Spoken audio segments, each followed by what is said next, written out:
तिरुचिरापल्ली से भी राम लला के लिए आया स्पेशल गिफ्ट, पीएम मोदी को सौंपा गया। भगवान राम की नगरी अयोध्या में 22 जनवरी को होने वाले महा आयोजन की तैयारियों पूरी कर ली गई है। प्राण प्रतिष्ठा अनुष्ठान का शनिवार को 5वां दिन है। अनुष्ठान की पूर्णाहुति 22 जनवरी को प्रधानमंत्री नरेंद्र मोदी की उपस्थिति में होगी।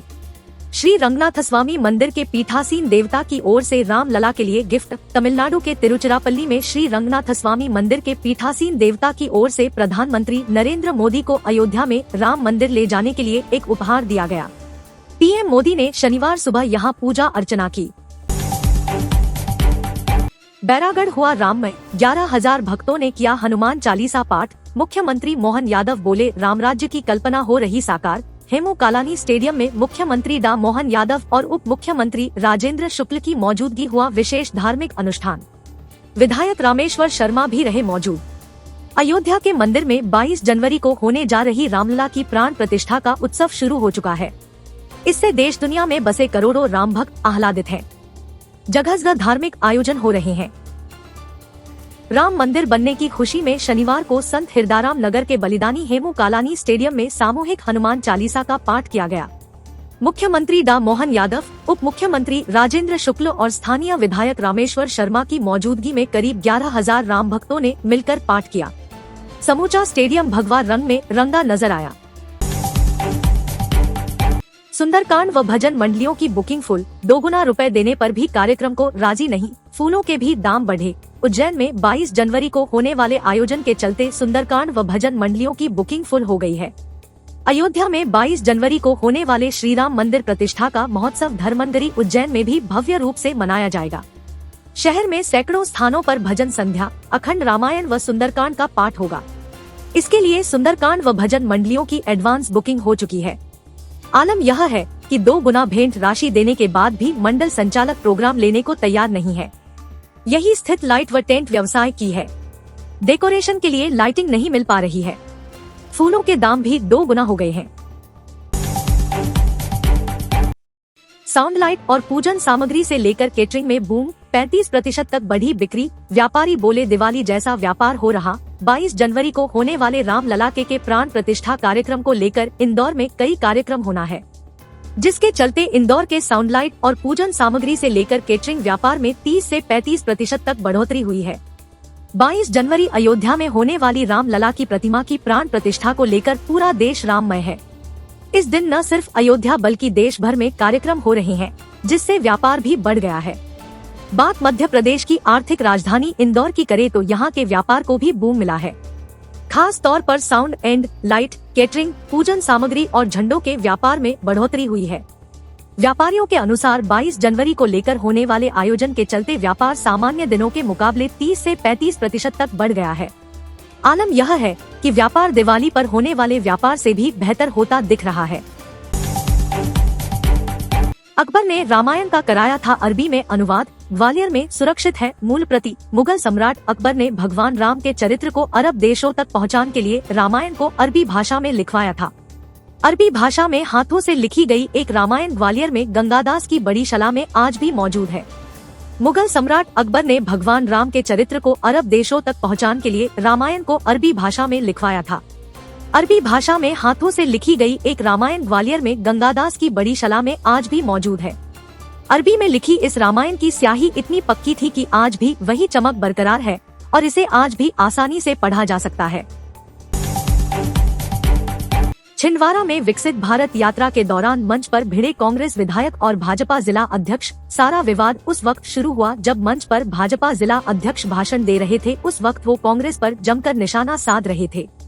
परासिया विधानसभा क्षेत्र के झूरेमाल में विकसित भारत यात्रा के दौरान परासिया से कांग्रेस विधायक सोहन वाल्मीक और भाजपा जिला अध्यक्ष विवेक बंटी साहू के बीच विवाद की स्थिति बन गई।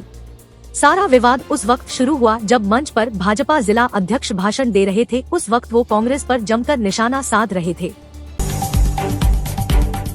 भोपाल में 31 जनवरी तक सुबह 10 बजे से ही लगेंगे स्कूल। भीषण ठंड के कारण कलेक्टर ने बढ़ाई समय सीमा। पहले 20 जनवरी तक के लिए कलेक्टर ने आदेश जारी किए थे। कड़ाके की ठंड को देखते हुए कलेक्टर ने 11 दिन बढ़ाई समय सीमा। प्रदेश के साथ साथ राजधानी भोपाल इस वक्त भीषण ठंड की चपेट में है। फिलहाल ठंड से राहत के आसार भी नहीं है। जिले में प्रतिकूल मौसम को देखते हुए स्कूलों के समय में परिवर्तन कर दिया गया था। स्कूलों का समय सुबह 10 बजे से कर दिया गया था। 20 जनवरी तक बदले हुए समय पर ही स्कूल संचालित किए जाने थे। शनिवार को भोपाल कलेक्टर ने आदेश जारी कर जिले में बढ़ते शीतलहर और प्रतिकूल मौसम के कारण 31 जनवरी तक सभी सरकारी व निजी स्कूल प्रातः 10 बजे से ही संचालित करने के आदेश जारी किए हैं। यह आदेश 31 जनवरी तक लागू होगा। अलीगढ़ से दुनिया का सबसे बड़ा ताला पहुंचा अयोध्या। भगवान राम की नगरी अयोध्या में 22 जनवरी को होने वाले महाआयोजन की तैयारियों पूरी कर ली गई है। प्राण प्रतिष्ठा अनुष्ठान का शनिवार को 5वां दिन है। अनुष्ठान की पूर्णाहुति 22 जनवरी को प्रधानमंत्री नरेंद्र मोदी की उपस्थिति में होगी। 22 जनवरी को प्राण प्रतिष्ठा समारोह से पहले देश भर से अनूठी चीजें अयोध्या पहुंच रही है। अब लगभग 400 किलोग्राम वजनी ताला और चाबी अलीगढ़ से अयोध्या पहुंचा गया है। इसे बनाने में 6 महीने का समय लगा है। इसे बनाने वाले का कहना है कि यह ताला उन लोगों के मुंह पर लगाने के लिए है जो कभी कहते थे कि राम काल्पनिक है और कभी पूछते थे कि मंदिर कब बनेगा।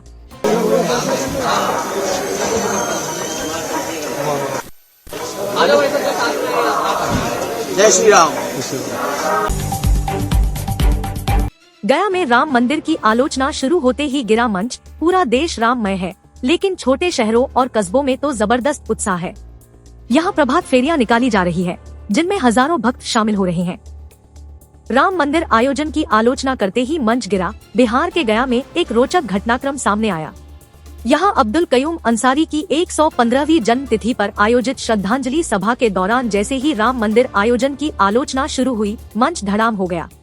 यह घटनाक्रम उस समय हुआ जब वक्ता ने यह कहना शुरू किया कि 22 जनवरी को अयोध्या में रामलला का प्राण प्रतिष्ठा समारोह वोट की राजनीति है।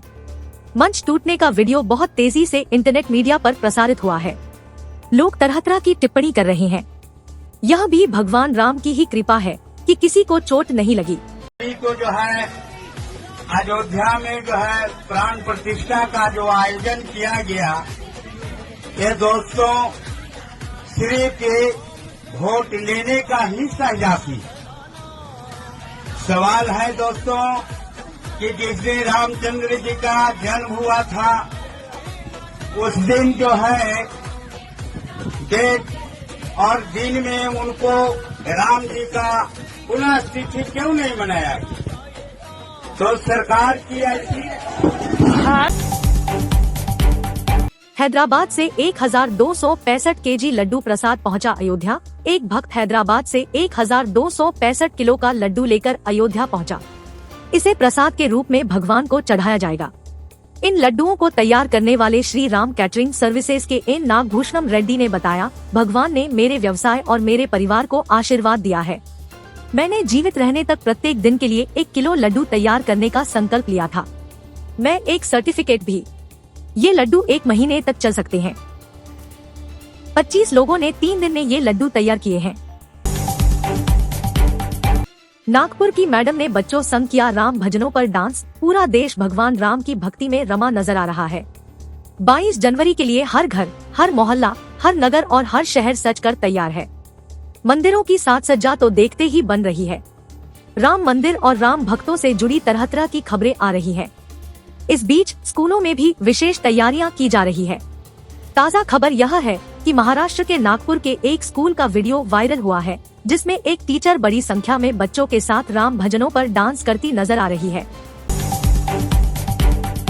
राममय हुआ महाकालेश्वर मंदिर परिसर। प्राण प्रतिष्ठा से पूर्व भजन संख्या आयोजित। अयोध्या में होने वाली रामलला की प्रतिमा की प्राण प्रतिष्ठा से पूर्व उज्जैन के महाकाल मंदिर में भजन संध्या का आयोजन किया गया।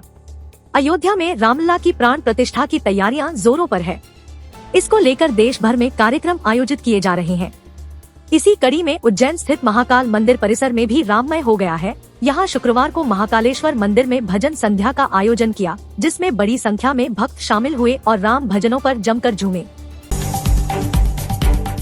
माह की पहली तारीख को मिलेगा शासकीय कर्मचारियों को वेतन। कलेक्टर कौशलेंद्र विक्रम सिंह की हिदायत के बाद कोषालय ने की तैयारी। भोपाल जिले में लगभग 40,000 शासकीय अधिकारी कर्मचारी हैं। अब जिले के शासकीय विभागों में कार्यरत लगभग 40,000 अधिकारी एवं कर्मचारियों को हर महीने की पहली तारीख को वेतन मिल जाएगा। अब तक उन्हें 12 तारीख तक वेतन मिल पाता था। लेट लतीफ वेतन मिलने को लेकर कलेक्टर भी कई बार नाराजगी व्यक्त कर चुके थे और हिदायत भी दी थी। इसी के चलते जिला कोषालय ने तैयारी कर ली है कि जनवरी का वेतन फरवरी की पहली तारीख को ही खातों में डाल दिया जाएगा। ऐसे में यह सभी अधिकारी एवं कर्मचारियों के लिए अच्छी खबर है। ओरछा में श्री रामराजा मंदिर को 22 जनवरी को सजाया जाएगा फूलों से, प्रज्वलित होंगे 1 लाख दीप। 22 जनवरी को श्री रामराजा मंदिर को लाइटिंग व फूलों से आकर्षक ढंग से सजाया जाएगा। शाम को बेतवा नदी के कंचना घाट पर बेतवाजी की आरती के बाद 1 लाख दीप प्रज्वलित किए जाएंगे। श्री राम जन्मभूमि अयोध्या में 22 जनवरी को भव्य श्री राम मंदिर के उद्घाटन और रामलला की मूर्ति प्राण प्रतिष्ठा कार्यक्रम को ऐतिहासिक बनाने में जुटी मध्य प्रदेश की मोहन सरकार इस अभूतपूर्व आयोजन के मौके पर मध्य प्रदेश के प्रत्येक धार्मिक स्थल, मंदिरों, आश्रमों, देवालयों में धार्मिक कार्यक्रमों के माध्यम से लोगों तक प्राण प्रतिष्ठा कार्यक्रम से जोड़ने के प्रयास में है। बुंदेलखंड की अयोध्या के नाम से विख्यात रामराजा सरकार की नगरी ओरछा में भी प्रशासन द्वारा श्री राम जन्मभूमि प्राण प्रतिष्ठा कार्यक्रम को भव्य व दिव्य मनाने के लिए बुधवार को कलेक्टर अरुण कुमार विश्वकर्मा ने निवाड़ी विधायक अनिल जैन की अध्यक्षता में ओरछा नगर के गणमान्य नागरिकों के साथ एक बैठक की। इंदौर में लाइक सब्सक्राइब का झांसा देकर युवती से 10.60 लाख ठगे, टेलीग्राम ठगी। इंजीनियर की शिकायत पर साइबर सेल ने खाते फ्रीज कर 8 लाख लौटाए। इंजीनियर युवती साइबर अपराध का शिकार हो गई। लाइक सब्सक्राइब के चक्कर में 10,60,000 रुपए गवा दिए। साइबर सेल ने त्वरित कार्रवाई करते हुए 8 लाख रुपए तो बचा लिए हैं। गिरोह के गुजरात, महाराष्ट्र के बैंक खातों की जांच भी की जा रही है। युवती के पिता मजदूरी करते हैं। उसने दोस्तों से रुपए उधार लिए थे। एसपी जितेंद्र सिंह के मुताबिक पिछले वर्ष 18 नवंबर को आईटी कंपनी में नौकरी करने वाली एक युवती ने धोखाधड़ी की शिकायत दर्ज करवाई थी। युवती ने पुलिस को बताया कि ठग से टेलीग्राम ऐप के माध्यम से संपर्क हुआ था। आरोपितों ने लाइक, सब्सक्राइब और कमेंट्स करने पर कमीशन का झांसा दिया।